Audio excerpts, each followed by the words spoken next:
The challenges of COVID have led to a dark period, both in terms of human suffering, but also the damage done to our political and social fabric. Dysfunction, the chaos. Democratic decay. It's hard to trust anything you hear right now. Our deep concerns with actions by China. Beijing is stepping up its presence in the South China Sea. The Chinese government has... Welcome to the most chaotic era in the history of mankind. Most chaotic. You didn't actually believe that, did you? Yeah, it's not surprising. Every era, people feel like they're in the most dangerous times in human history. For perspective's sake, this book will give you reasons why, despite of all the horrible things you might see on TV or social media, this is actually the best time to be alive.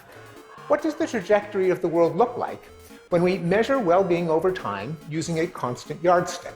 This is Steven Pinker, one of the most influential intellectuals. So first he explains why people have the tendency to deny progress. Then he pointed to 3 great ideas that made humans flourish and shaped who we are today. Then he went on to prove mankind's pace of advancement in recent history is actually at all-time high by almost every measurable metric. This book is what you guys voted for. Alright, so why do I think this book is important? Shouldn't we just focus on the problems? That way we don't get complacent? No, actually, recognizing progress is as important as recognizing setbacks. The point of recognizing progress is not to feel good about ourselves and consider a job done. Not by a long shot. It's to identify what worked and extend it and weed out what didn't. Everything is seen as an existential threat nowadays. Every minor setback provokes a knee-jerk sentiment to deny any progress ever being made and just want to burn everything to the ground and ask for a hard reset. Well, how did this mentality come to be? If you shape your worldview around what you see regularly on social media or your daily news outlet, yeah, they would have you believe that the world is at the brink of falling apart. See, this is how our minds work. We often estimate risk according to incidents that we can easily recall from our memory. And a lot of times, what grabs our memory are those that provide shocking visuals or radical narratives. We in general are not as responsive to data and science, but appeals more to emotion and narratives.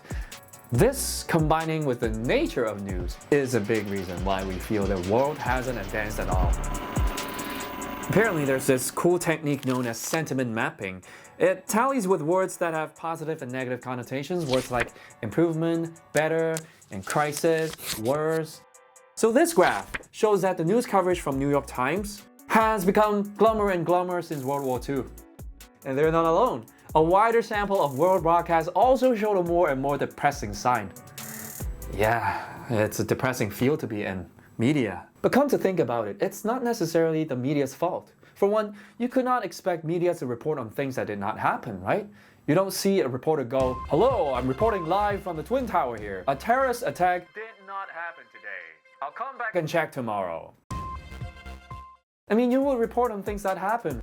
So as a result, what we remember happened outweighs the time that it didn't. Those stuff just gets stored in the back. Secondly, progress usually takes place over a long period of time. It doesn't happen on a single day.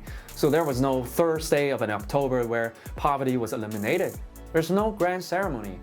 And third, we're suckers for bad news. I mean, the title is probably why you clicked on this video. Bad news sell. This kind of behavior eventually encouraged a huge prophecy market for professional doomsayers and prophets to present us with climatic conspiracy theories that totally misrepresents reality. So this is false.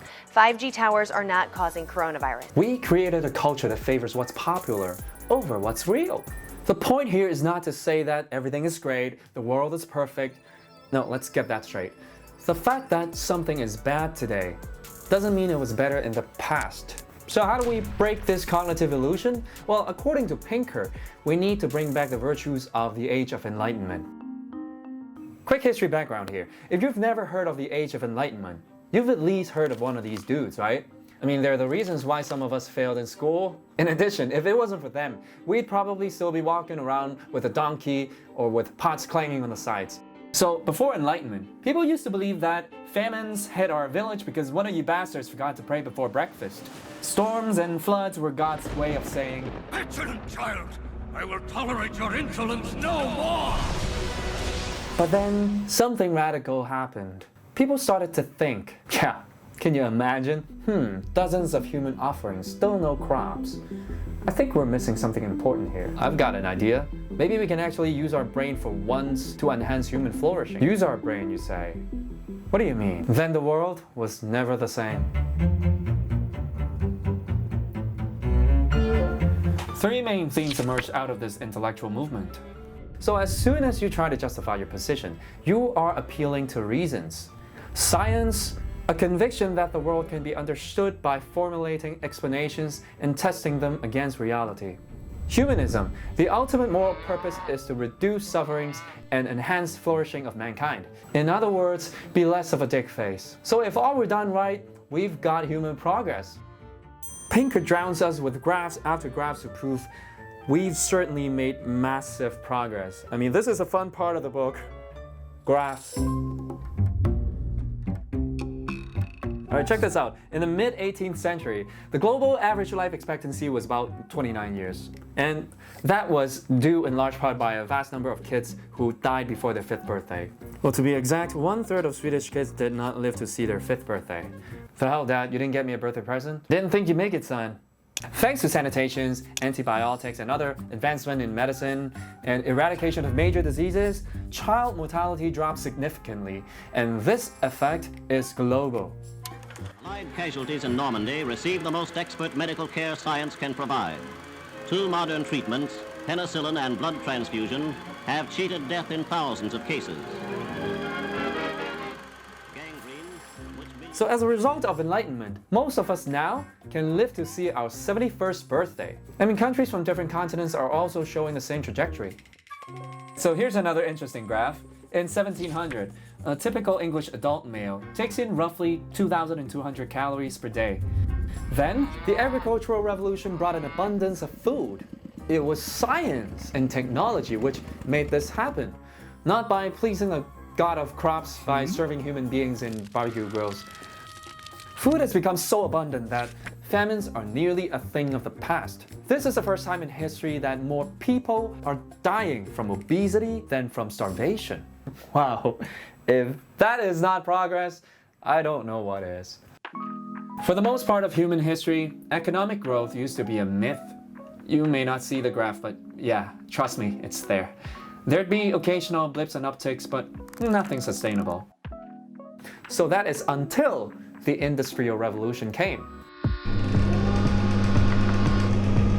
From then on, we went nuts. Allowed her businessmen to begin the first industrial revolution. Revolution is in our DNA. England developed an economy of such unparalleled productivity. I mean, can you imagine? Centuries ago, 90% of the population met the criteria of what we would consider today as extreme poverty, meaning the bare minimum to stay alive as a breathing organism. It has also come down drastically. Are the charts making your head hurt? In my opinion, that's a fun part of the book. There's so many more graphs here. So the child labor is down, oil spills are down, death by battle, by genocide, by motor vehicle accident, by plane crash, death by lightning.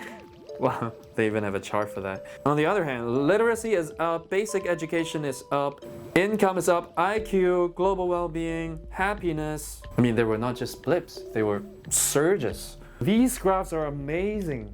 They've unlocked a bird's eye view for us to truly see the progress that are often underappreciated and how far we've come as hairy chimpanzees.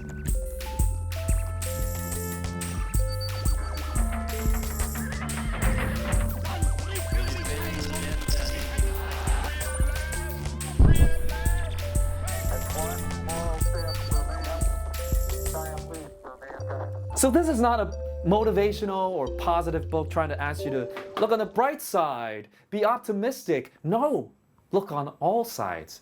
Don't be a blind pessimist or optimist. Be accurate.